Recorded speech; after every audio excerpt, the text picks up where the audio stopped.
The video started mid-laughter. My aunt's camera shook as she reached for another glass of wine, and in the blur I heard my name. "She's such a pathetic failure," my mother said. The words landed clean, sharp. My father chuckled. "Please, she should be grateful. We raised her." They laughed, my whole family, faces I'd loved since childhood, their joy glinting like glass shards. I sat there in my apartment, the only sound the soft hum of the refrigerator. The video had been meant for someone else, sent to me by accident. My aunt must have clicked the wrong name. I replayed it once, twice, then stopped. I didn't need to hear it again. I'd been paying their bills for years, mortgage, utilities, insurance, even my mother's prescription plan. They'd call it temporary help back when I'd first started sending money after landing my job in the city. I believed them. I believed everything they said. When I left home at 19, I carried guilt like a suitcase. I thought distance was betrayal. My mother's voice still rings in my head from that day.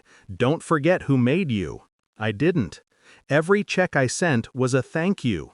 Every payment a confession of loyalty. When my father lost his job, I covered the gap. When my brother dropped out of college, I wired tuition for his second try. I thought we were a family, flawed, loud, but tethered by love. Until that video. That night I didn't cry. I sat still, staring at the reflection of my laptop screen, the frozen frame of their laughter. I thought about how silence has its own kind of scream. They'd grown used to my money. Every first of the month, the phone would buzz with casual gratitude. "Thanks, sweetheart, you're a lifesaver." It wasn't gratitude, it was conditioning. They never asked how I was, only when the transfer was coming. So when the next payment was due, I stayed silent. No call, no text, no transaction. The first message came 3 days later. My mother, polite. "Hey honey, did the payment slip your mind?" Then my father, "Your mother's been worried, can you send it today?" I didn't respond. On the 5th day, my brother messaged, "Electricity's out, you said you'd cover it." That, "you said," hooked something in me. I smiled. Promises are funny things, I thought. They sound a lot like chains when you finally tug on them. I waited. 10 days. Then 2 weeks. The tone shifted. "You think you can just stop helping us? After all we've done for you? You're being selfish."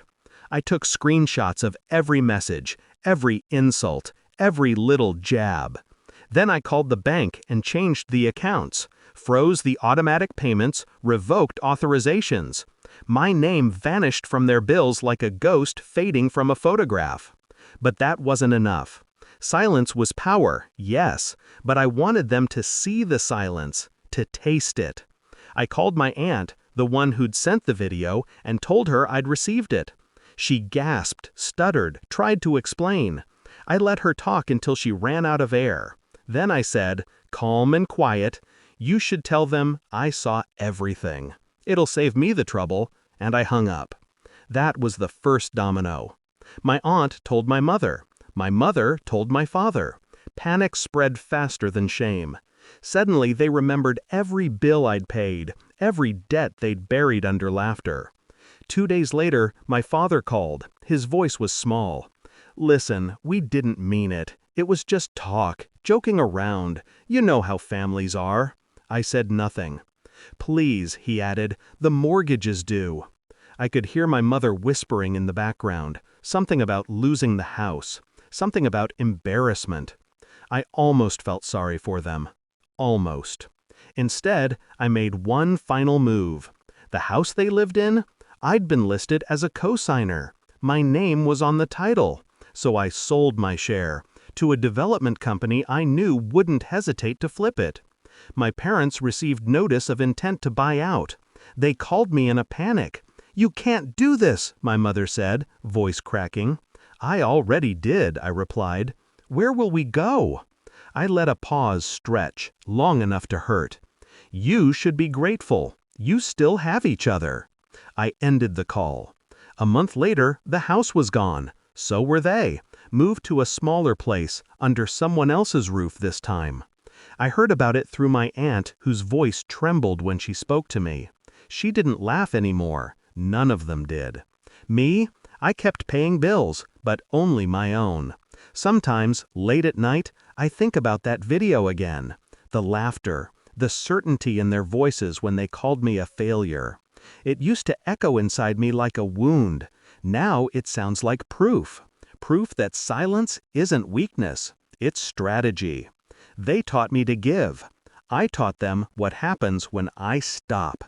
And when the first of the month rolls around, I still look at the calendar and smile. Because now, the payment that's due is theirs.